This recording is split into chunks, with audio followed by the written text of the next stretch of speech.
poverty, or even eradication of poverty, to the peace that we all strive for, to the gender equality that we crave for.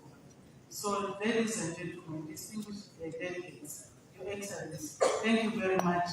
Oku Kensi.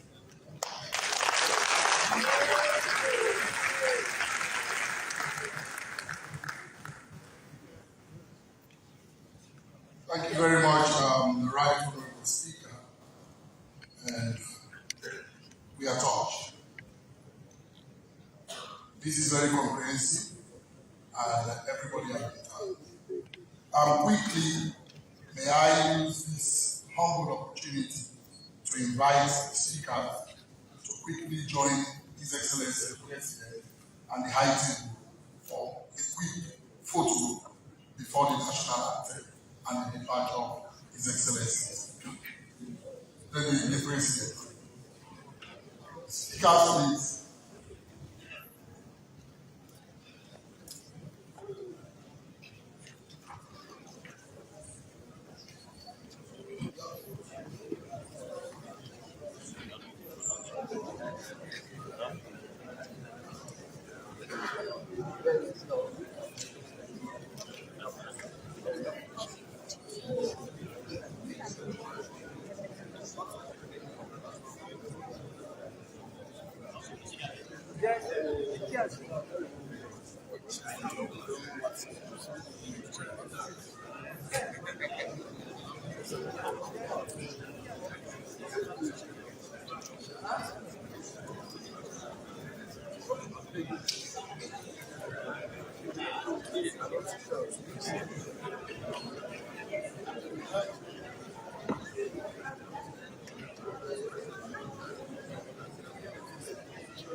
Can we please all rise for the national anthem?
please follow through the VIP exit.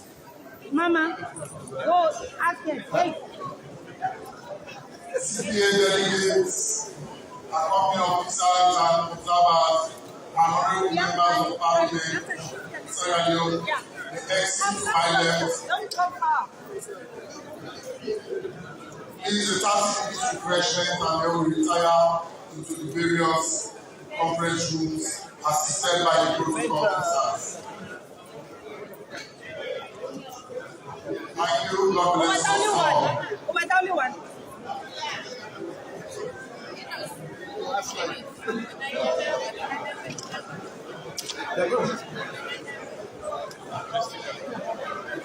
Hey, Gladys boy. I can see you. I can see you. You've given? Hug. Okay, fine. Huh?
Ali.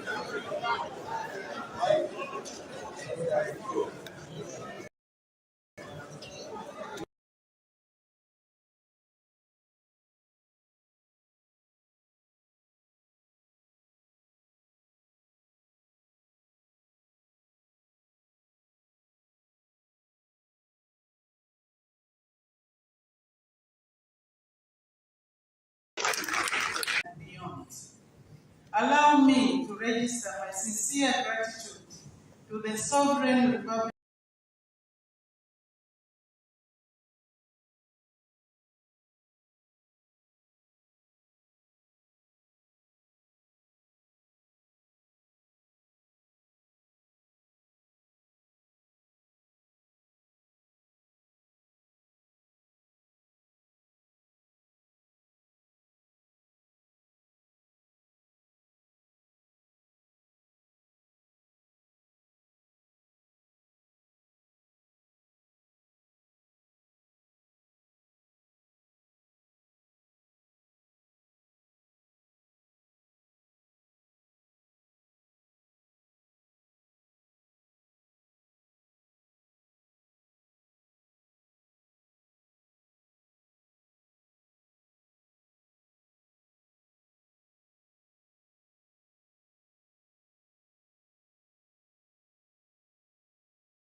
and the president of the CPA region for generously offering to host this conference.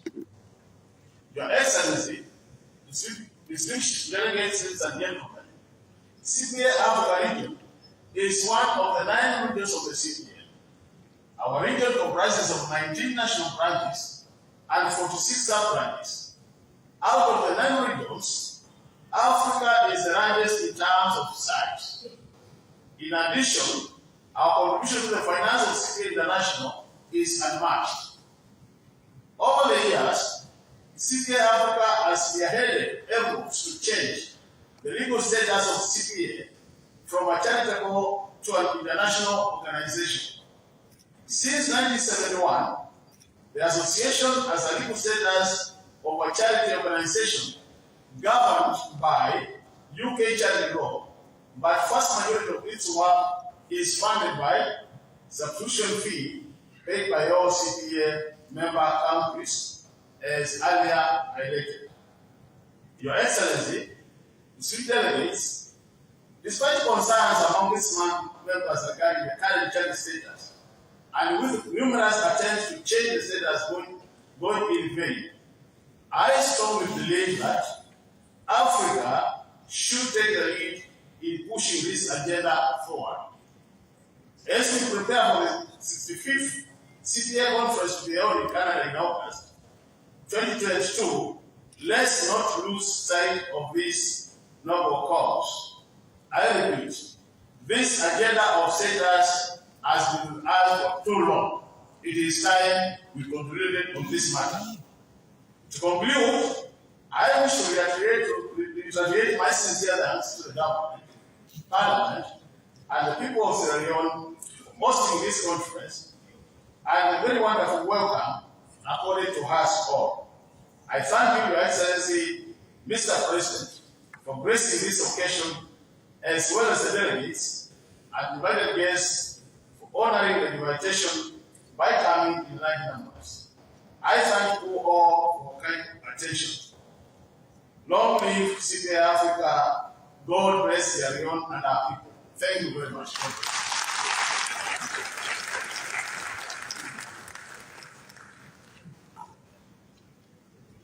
Thank you very much, Dr. Munu, for that brilliant remark. We'll now go to the next item, where we will sit, relax, and we'll be quickly, in the next 5 to 10 minutes, treated by cultural dance and a musical interlude.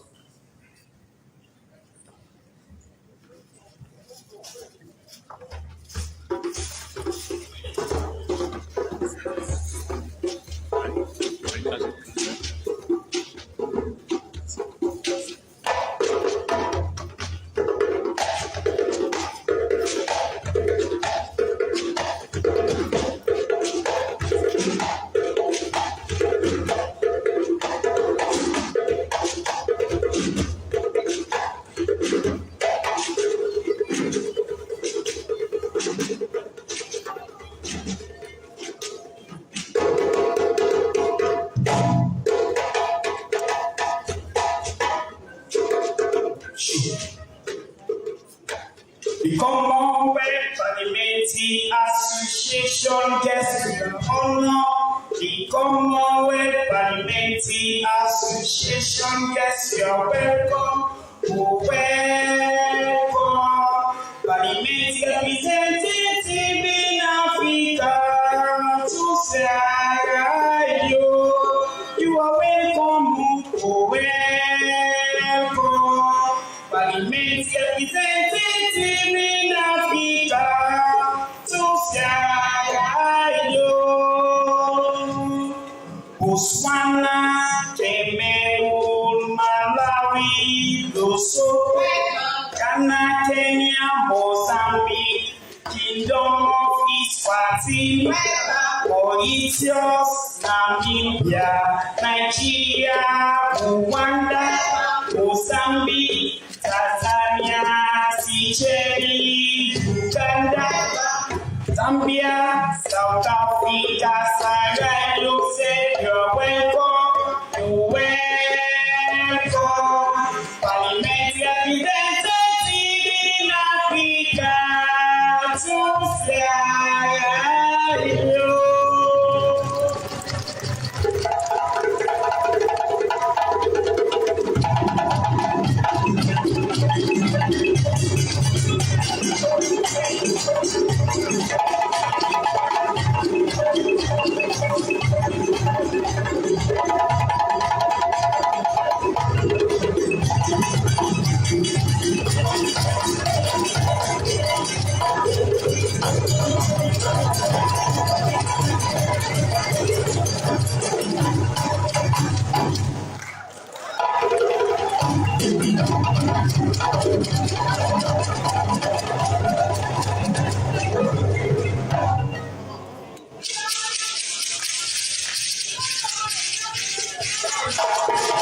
His Excellency the President,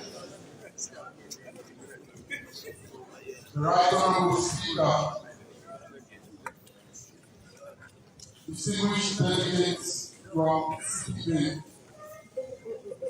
Honorable Members of Parliament, ladies Ministers of State, members of the diplomatic corps, distinguished ladies and gentlemen, I am now want to invite Cambridge trained professional and provider of knowledge, the Vice Honorable Dr.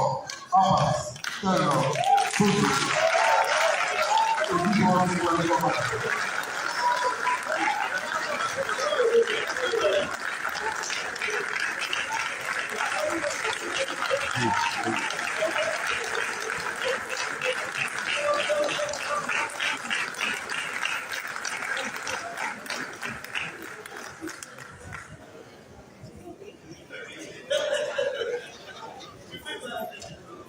Your Excellency,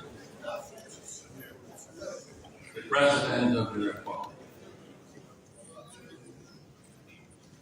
Right Honorable colleagues, speakers, CPA Africa Region, Right Honorable Speaker of the ECOWAS Parliament, Deputy Speaker of the Australian Parliament,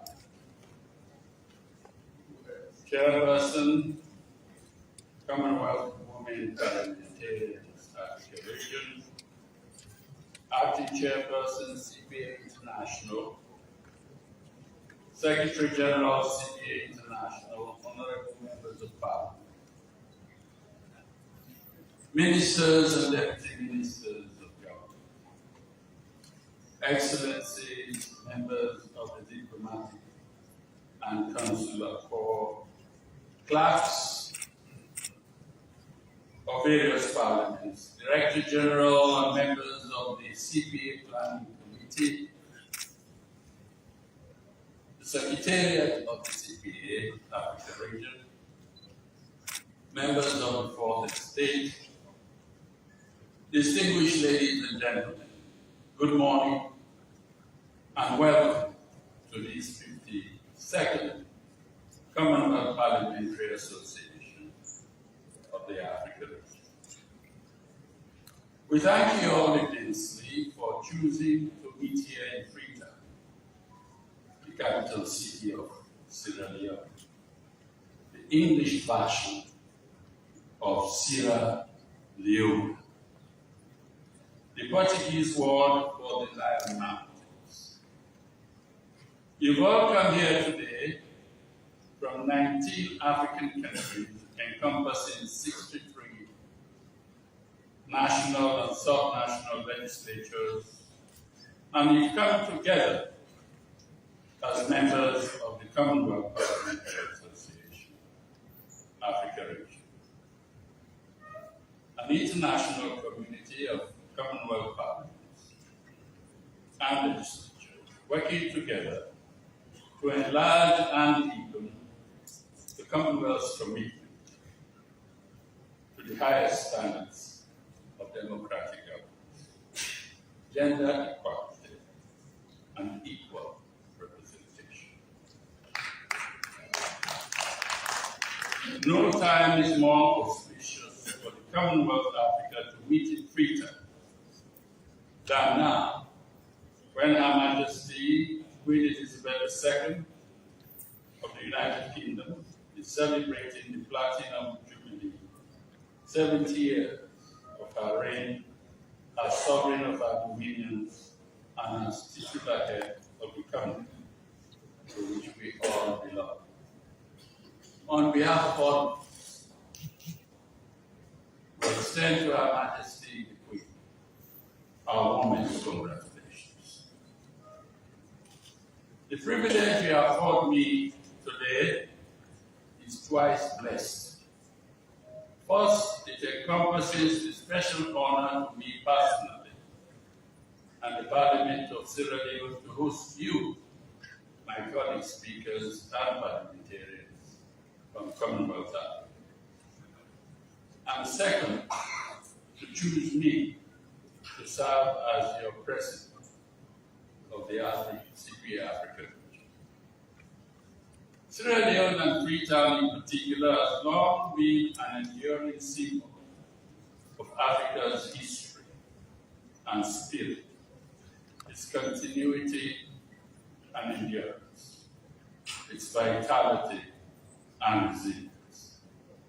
Here in the city of Freetown was founded a settlement that became the inspiration of enslaved peoples everywhere.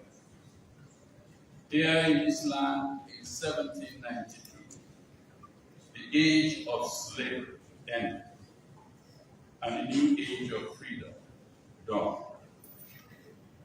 Not just for Sierra Leone, but for the larger part of mankind far beyond its bounds.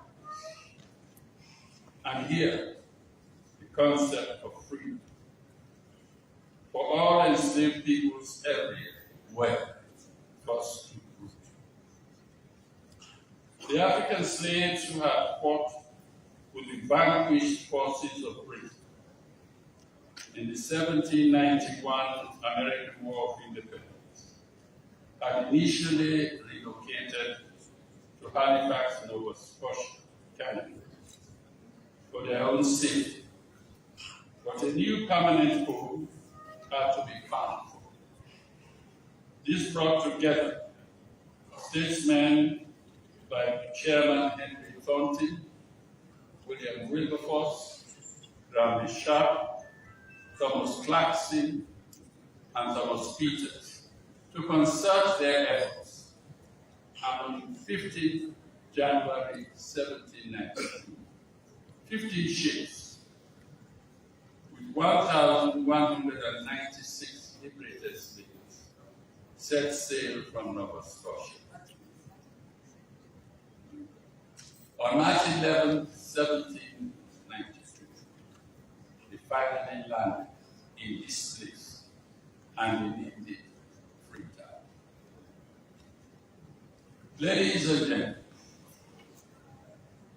we are talking about an event that happened some 230 years ago, and the municipality of Freetown has just recently celebrated the 230th birthday of Freetown. And for good measure, all Australians, past and present, have decided in their infinite wisdom to keep and maintain both the name of Freetown as their capital and of Sierra Leone as their country. They do so, no doubt, remembering the wisdom embedded in the writings of the celebrated Latin American sage and philosopher, Santa, who penned this simple but adoring adage that those who forget history are condemned to repeat history. So, ladies and gentlemen, we can't and should never forget our history. Now, in case you are wondering why the name Sierra Leone, let me quickly remind you that it is another symbol of our illustrious history. There was in the 15th century this young Portuguese explorer called Pedro Vicente, who, according to legend, was mightily imbued with an insatiable spirit of adventure, which eventually drove him to set out on a mission during the age of Domingo to acquire more and more new lands for the sovereign of Portugal. His exploits landed him at the estuary of Sierra Leone, where he found a promontory of hills and mountains, stretching all along the coast from the Atlantic Ocean to the interior. Their landscape looked as unique and fascinating then as they do today. But despite his adventures, the young Pedro quickly developed a fright. He started to conjure in his mind images of wild, man-eating lions lurking in the forests behind the coasts coastal hills and mountains. They are sea, waiting to devour him and his crew of hapless adventurers. And after so many years of wonder, torment, and discomfort, he hastily advised himself to move down south to less risky and humorous lands, but not before he had described on the rock protruding above the water the words Sierra Leone, the Portuguese for the lion.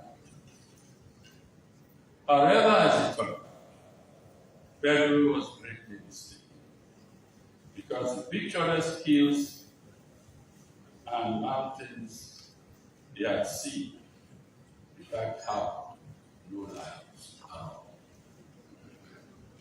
Thanks to Pedro for suddenly taking fright of what he had conjured in his mind, causing him to change course and depart as fast as he had come. Otherwise, ladies and gentlemen, this conference here today would not have taken place. Apart from the lingua franca of this conference, being Portuguese and not the Queen's language, Leone would instead have become a member of the Lusofo fraternity and not the Commonwealth. So once again, we extend to you, our distinguished brothers and sisters, a hearty welcome to this historical Portuguese relic, but without the Portuguese language. And certainly, no lions to be frightened. At any rate, not along the coast of Freetown, which today is playing host to the 52nd Assembly of Parliamentarians of the CPA capital. Again, ladies and gentlemen, as we heartily welcome you to this land of freedom, it will not have escaped you, your attention, that after a head of state was ushered into this auditorium with the rendition of our national anthem and that of the Commonwealth Women Parliamentarians, they were immediately followed by the invocation of the presence of God Almighty to come in and take over control and direct the fate of our governments. This was done with prayers in both Muslim and Christian faiths. The meaning of this is again simply to re-echo our welcome to the land where all Sierra Leoneans exalt highly their unbounded love for country, and which almost daily they join in holy worship together in churches and mosques without as much as a wink or eyebrow raised in bewilderment. This, ladies and gentlemen, is one of our greatest strengths and our greatest national virtue. The tolerance of each other's religious beliefs, of which this country, with more than 7.5 million inhabitants, stands aloft and above many of them, and of which it is justly proud. On social occasions, the weddings like weddings, christenings, Thanksgiving, and funerals, it is commonplace to find Muslims and Christians congregating and cohabiting together in hand in each other's place of worship in a manner that lifts our spirit of camaraderie and level of respect and make our tolerance of each other's religion look like second nature. If you are looking for a country that is a true exemplar of national cohesion through religious tolerance, I say to you proudly, look no further, and I would heartily present Leone to you.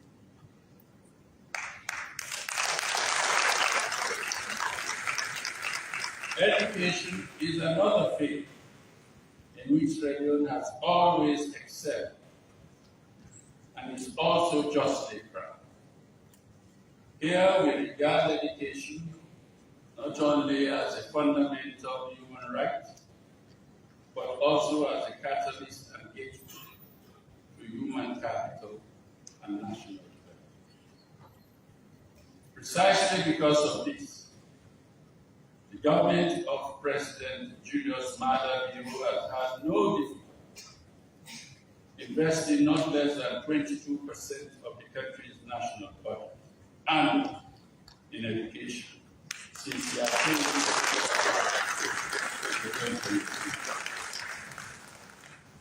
But there is another cogent reason for this high level of investment. Not too long ago, this country's history was replete with international accolades for being an admirable dispenser of good quality education, to the extent that it earned itself the enviable reputation of being the Athens of education in all of West Africa. Except for the momentary decline it suffered as a result of ravages from an 11-year rebel war in the 1990s.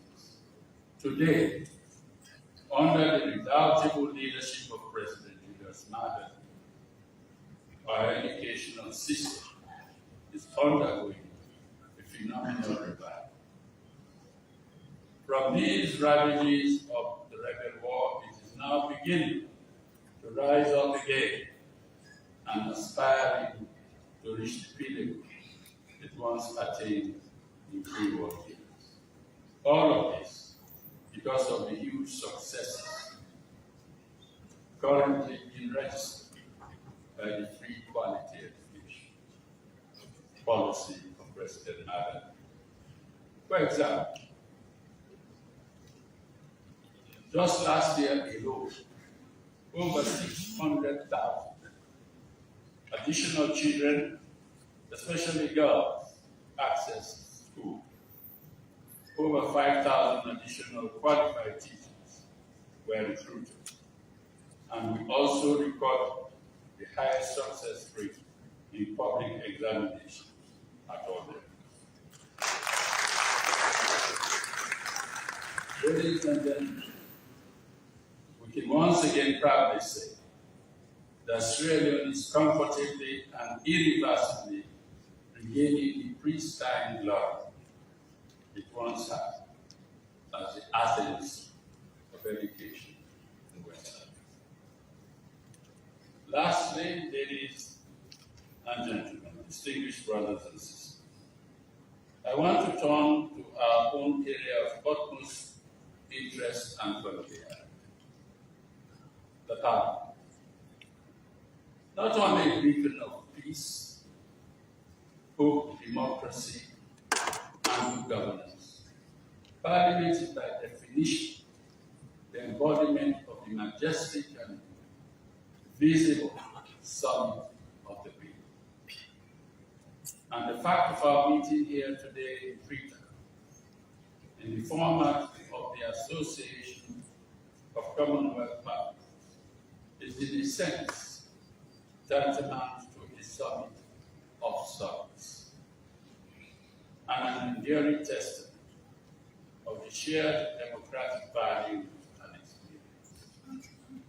It is also an eloquent testimony of the strength of Parliament itself, and it is about the enduring quality of that strength and the obligation it imposes on all of us to use it with wisdom, with vision, and with courage, and vision.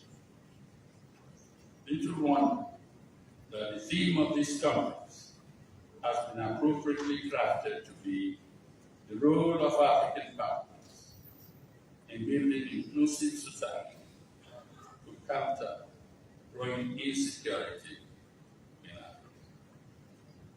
Here in Sierra Leone, our legislature is unicameral, with a total of 132 members elected by universal suffrage, adult suffrage, and 14 paramount chiefs elected by limited franchise in the 14 administrative districts into which the country outside the Western Union is divided.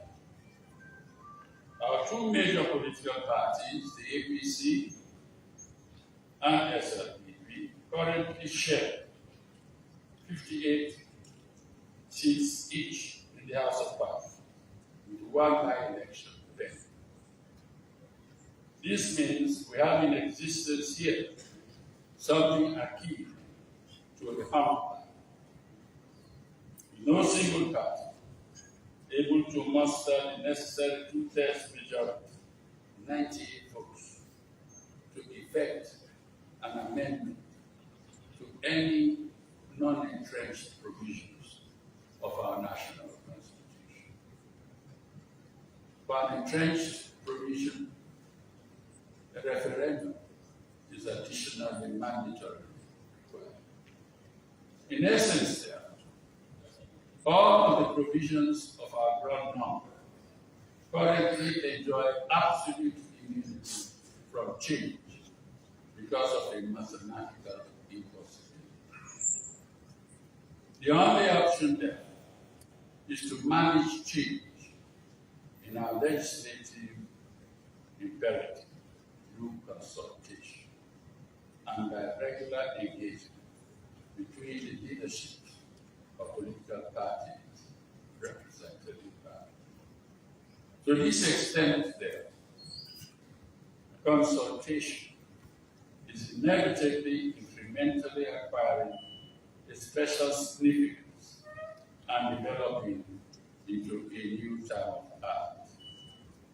But whatever challenges posed by our present compact is the good thing is that they all point ultimately to the broadening of understanding and raising of the quality of dialogue and cooperation as a veritable tool for deepening national cohesion, democracy, and good governance. On that belief, we can build our respective communities, but without it, we labor in vain. Or at least, we labor without that assurance in our endeavors, which is the true precondition of creativity. But build we must. With this, we say to our brothers and sisters from Commonwealth Parliamentary, from far and near, as well as to our numerous friends from outside Africa, welcome.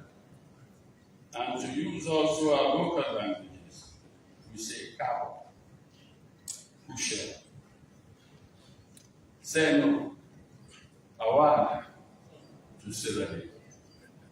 The land, the new land of peace, freedom, and infinite opportunities. As a nation, we take great pride in our rival hospitality and in our ambience of peace and serenity. With clear crystal waters and sandy beaches, whose softness and variety are second to none in Africa, and indeed a sight to behold. We are also naturally blessed with historic islands that offer a wide range of activities, including bird watching, sport fishing, and hunting. Once again, distinguished delegates, ladies and gentlemen, on behalf of the Parliament of Sierra Leone and on behalf of the people of this land, we thank you for coming to Freetown and wish you a most pleasant and memorable stay with us. Thank you.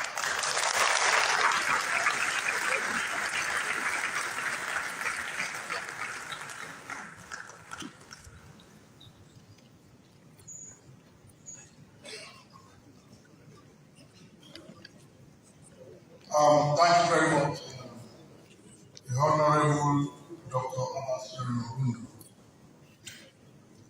for that historic welcome. Of course, I told you and you attested to it yourself. The Honorable Speaker, ECOWAS Speaker, distinguished ladies and gentlemen, we are now at the point when we have to be excited. Ladies and gentlemen, we are excited for His Excellency, the President of the Republic of Senegal.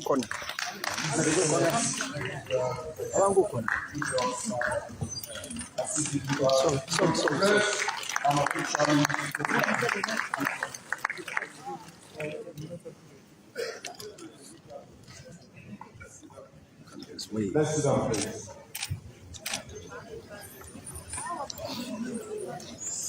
Oh, this one.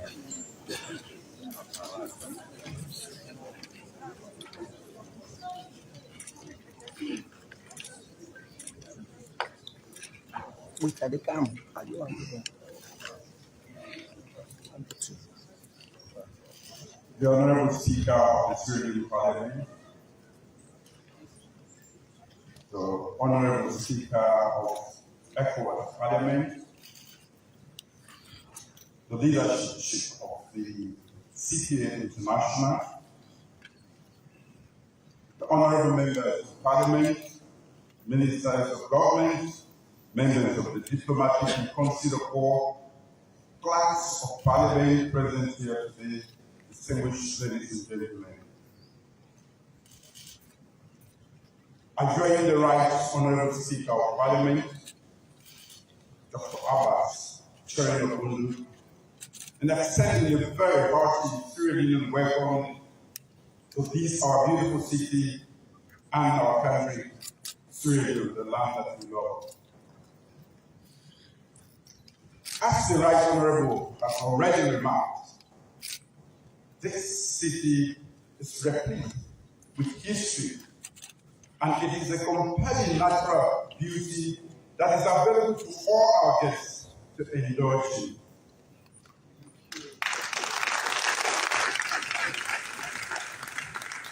Indeed, we take great pride in sharing our beautiful country that is full of natural touristic sites, from golden sandy beaches to islands and beautiful waterfalls, eco-touristic delights, and very positive people. Very friendly, I must say.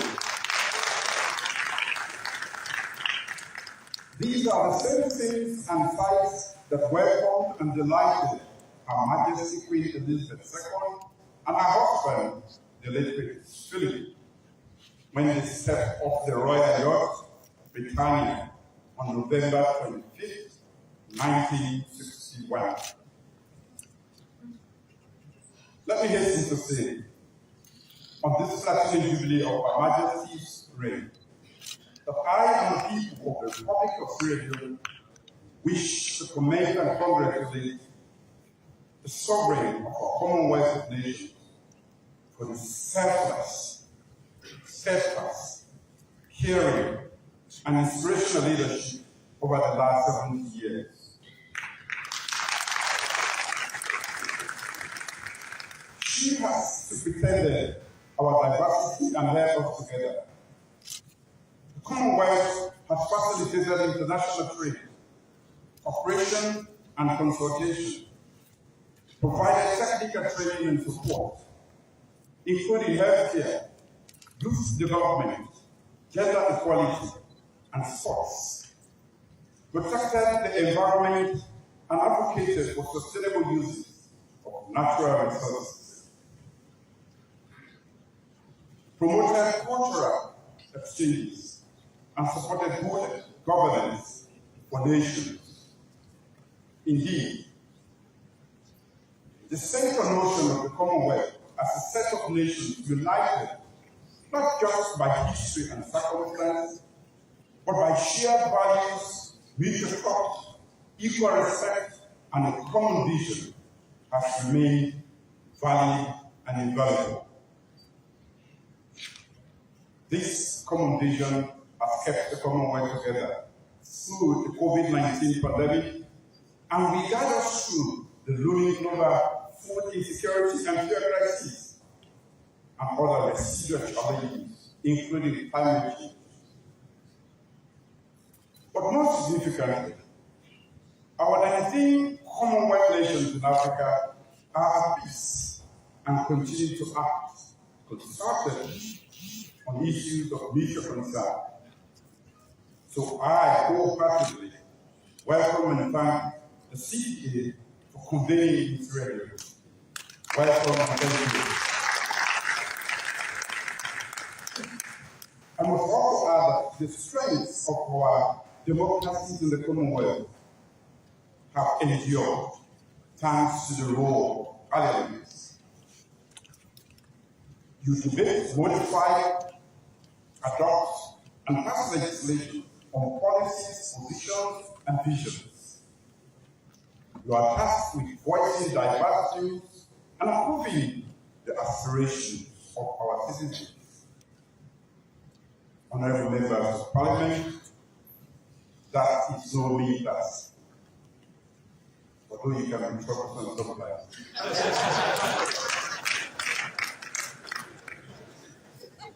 But it is the fundamental expectations of the at the center of those acts that your decisions, laws, resolutions must contribute to promoting what the Sustainable Development Goals say or define as peaceful and inclusive societies for sustainable development and provide access to justice for all, as well as build effective, accountable, and inclusive institutions at all levels. The indicators call for respect for diversity, strengthening institutions and laws that promote inclusion and the rule of law at national and international levels, especially non-discriminatory laws, enhancing and protecting all forms of human rights, reducing all forms of violence, and improve access to justice, promoting equal access to opportunity and services, and ensuring representative, participatory, responsive, and inclusive decision-making at all levels of governance.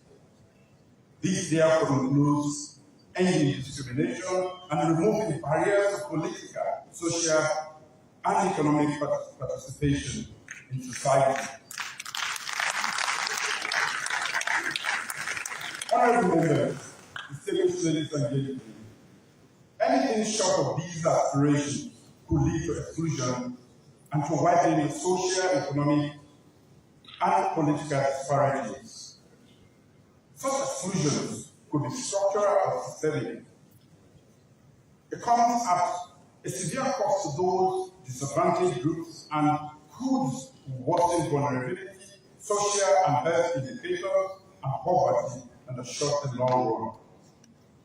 Either way, exclusion must be addressed, since exclusion can lead to tension, conflict, and instability in most countries. So the theme of this year's conference, the role of African parliaments in building inclusive society to counter growing insecurity in Africa, is therefore most pertinent. How can African parliaments support the building of inclusive societies? How can they support legislation that narrow social, economic, and political gaps? How can they create and support agile and responsive laws that promote equal opportunity and access? How does parliamentary work support the building of inclusive, resilient, and sustainable societies?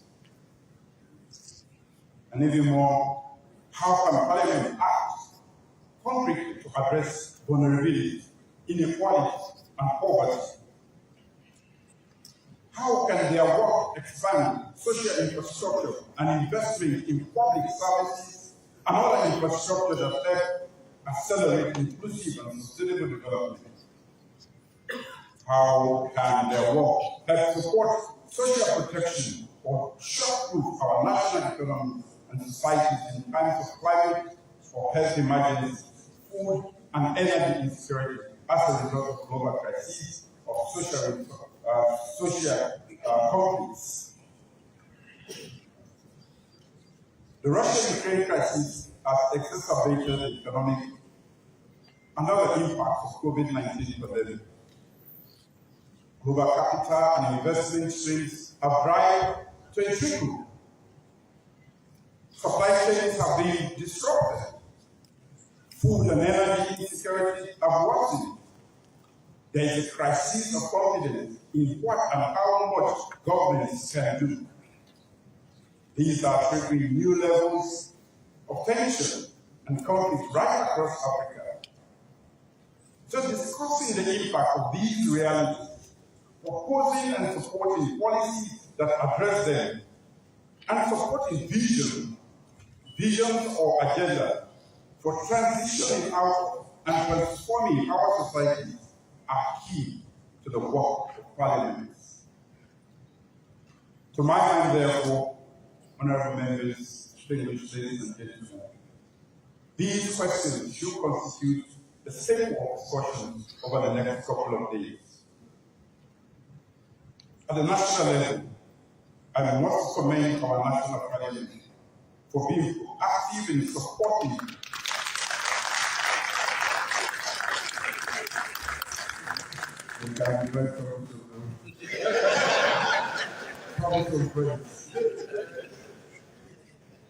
At the national level, I must commend our national parliament for being so active in supporting powerful reforms over the last 4 years.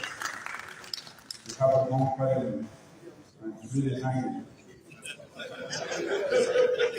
We have removed seditious libel law and unfettered free speech, abolished the death penalty, made governance more transparent and accountable, expanded access to justice, and reviewed laws that support the fight against sexual and gender-based violence, human trafficking, and corruption, among others.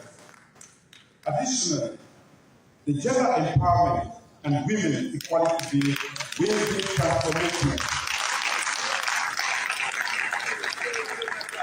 This bill will be transformative for our country because it will address several tiers of inequality and exclusion. I noticed that there was no answer to the men. That is not fair. You have to compose one man. It supports substantial increase in the representation and participation of women in decision making, equal access to education and opportunities, equal access to resources and public services, financial inclusion, and greater promotion and protection of women's rights. Honorable members, ladies and gentlemen, let me conclude by hoping that the conversations over the next coming days will deepen our mutual understanding of how we can work across the African Commonwealth to make our respective societies more inclusive. I hope we will share experiences, thoughts, and best practices, and conclude with resolutions that each of our countries can plot out into policies that will inform our individual agenda for building inclusive societies. Once more, I welcome all of you to Australia, and I wish you, all of you, fruitful deliberations. Thank you.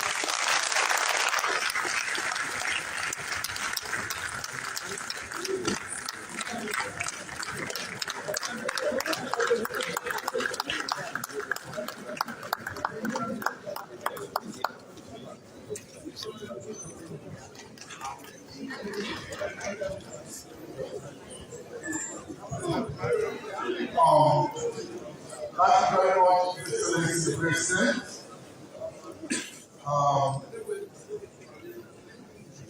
You've shown to us that you are indeed the father of the nation. Thank you for this. Thank you for your support. His Excellency the President, the Parliament of Sierra Leone, in appreciation for your honor and in appreciation for your support for the Parliament, has just hinted that they have a small gift which the Deputy Speaker, the leader of government business, and the leader of the opposition will now quickly present.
Please look this way, President. Look this way with that. Sorry.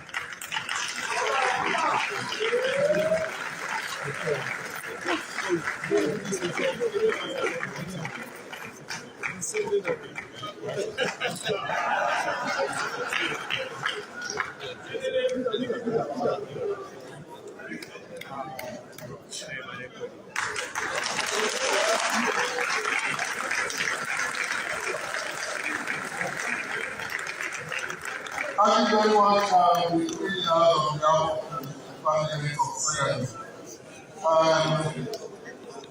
Just quickly, before the vote of thanks, let me make the following. Immediately after the vote of thanks, there will be the national anthem. This time we are not singing the women's anthem any longer because she wants the men's anthem also. So we sing the national anthem of the Republic of Sierra Leone, and then we'll quickly have a group photo session, and this will be representative. So we'll have His Excellency the President, members of the High Table, and all the speakers to quickly take a group photo up the stage. After that group photo, and then His Excellency the President will leave the conference hall.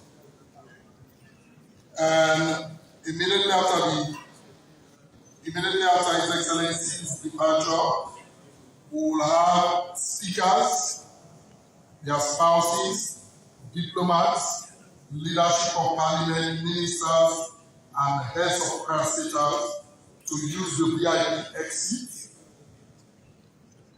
for a light 30 minutes reflection break. All delegates of CPA, SOCAP members, accompanying persons, honorable members of Parliament of Senegal will use my left entrance for a 30-minute refreshment. Staff of Parliament are requested to stay in the auditorium. And immediately after the 30 minutes break, all delegates will retire into the 4 different conference rooms for the regional meetings. His Excellency the President, sir, the Speaker of Parliament of Sierra Leone, the Speaker of the members of the High Table, distinguished ladies and gentlemen, I may now want to invite the Right Honorable Speaker, Honorable Nelly, who will take Mrs. Kashomba Muti of Zambia to move the vote of thanks.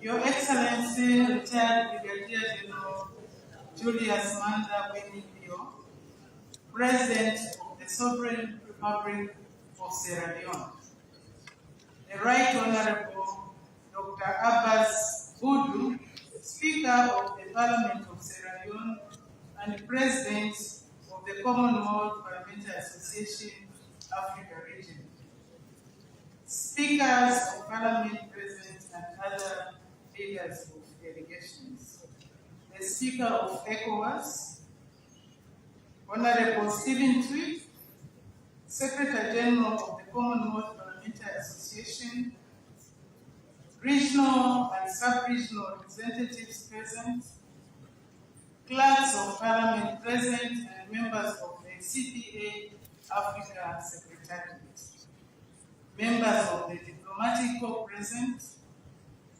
media houses present, distinguished delegates, ladies and gentlemen.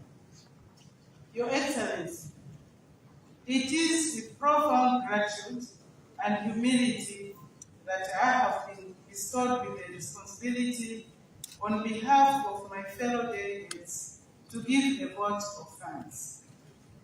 Your Excellency, from the onset, allow me to place it on record my admiration of the prominence, passion, zeal with which the national anthem of the Commonwealth Association for Women was sung.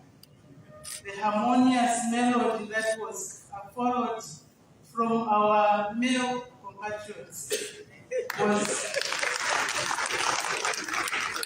was a reassurance that we are not alone in our quest as we fight for gender parity.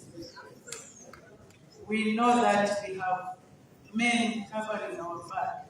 Thank you very much, our counterpart.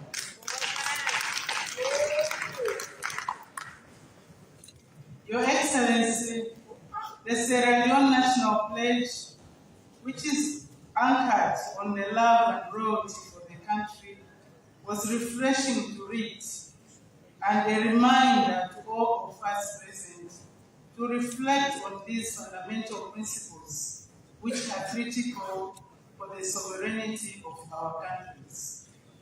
Your Excellency, distinguished delegates, on behalf of all the delegates from across the continent and beyond, allow me to register my sincere gratitude to the Sovereign Republic of Sierra Leone for hosting the 52nd Conference and Annual General Meeting.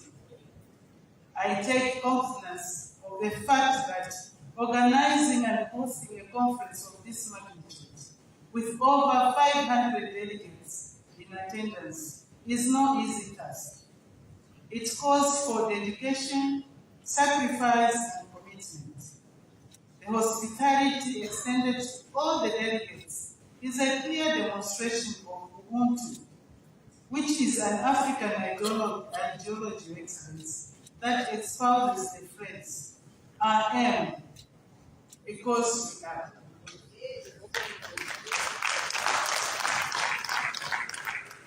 Your Excellency, the boat cruise ride from the airport to here was a marvel in appreciating the beautiful Sierra Leone and its friendly citizens. We are happy to learn that there is actually no island, but the mountains and the marvel of water. Allow me, Your Excellency, to thank the Clerk of Parliament of Sierra Leone and his staff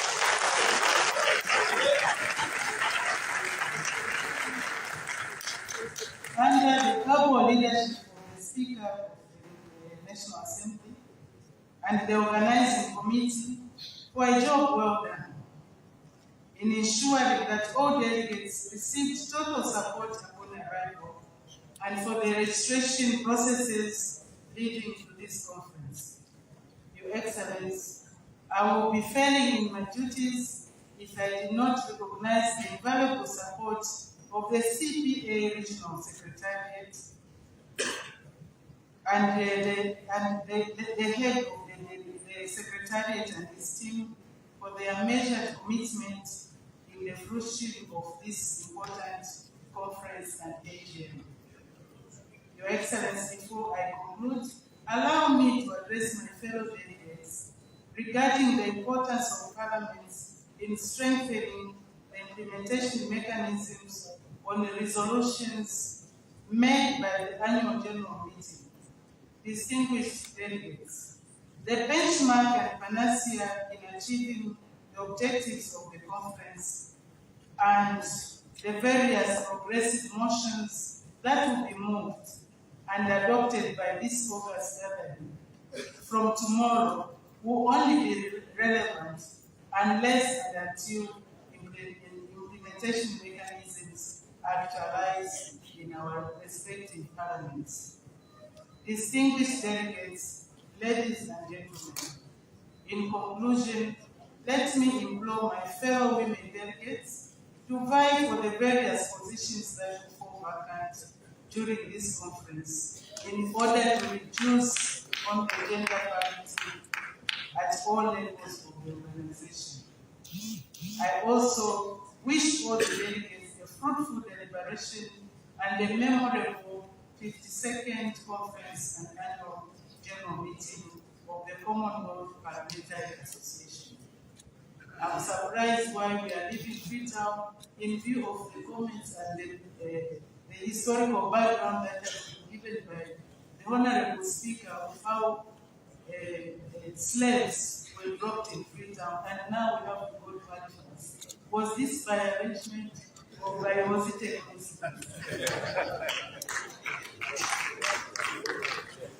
I think we are heading in the correct direction, especially that we have to change the status of the Commonwealth Parliamentary Association to an international organization, so that together as parliaments we can make a difference in the way we articulate the issues touching our countries. As His Excellency has clearly stated, parliaments have a bigger role to play in articulating issues relating to democracy, issues relating to the reduction of poverty, or even eradication of poverty, to the peace that we all strive for, to the gender equality that we crave for.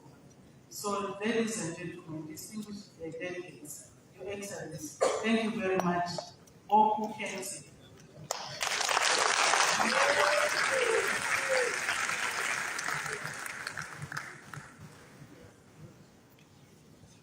Thank you very much, the Right Honorable Speaker. And we are touched. This is very comprehensive, and everybody has been touched. Quickly, may I use this humble opportunity to invite the Speaker to quickly join His Excellency the President and the High Table for a quick photo before the national anthem and the departure of His Excellency the President. Speakers, please.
Can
we please all rise for the national anthem?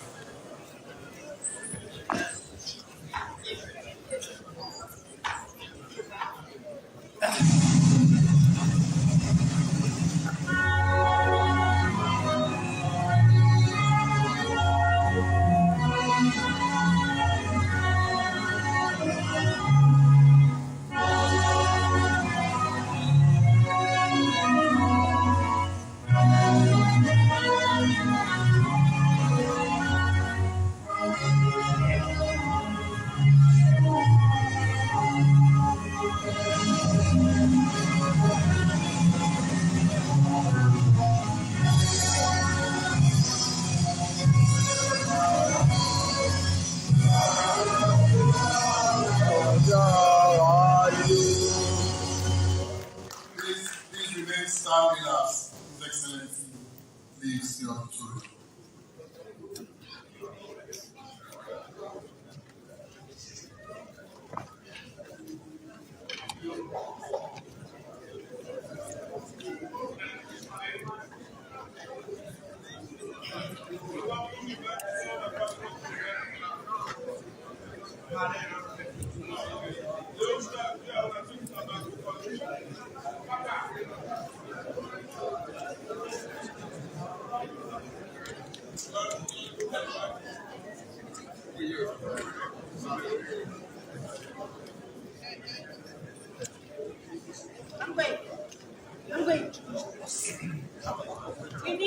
Honorable speakers, you can please follow through the VIPs. Mama, go ask them. Hey. CPA delegates, accompanying officers and observers, and honorable members of Parliament, Sierra Leone, the ex-pilot. Don't go far. Please, the 30-minute refreshment and then we retire into the various conference rooms assisted by the protocol officers. Thank you. God bless us all. Only one.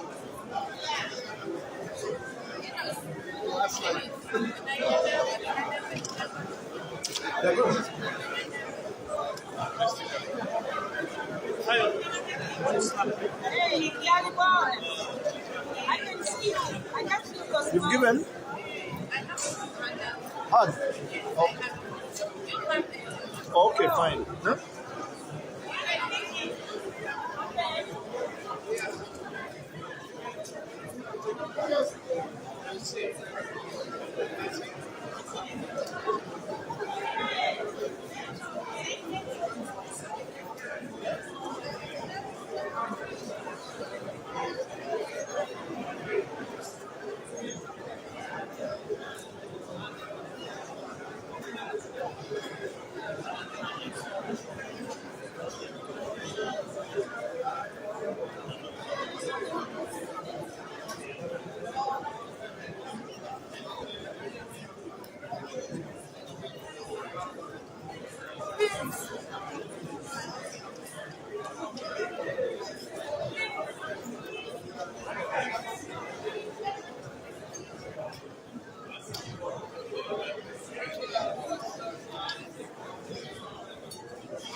Ali, Ali.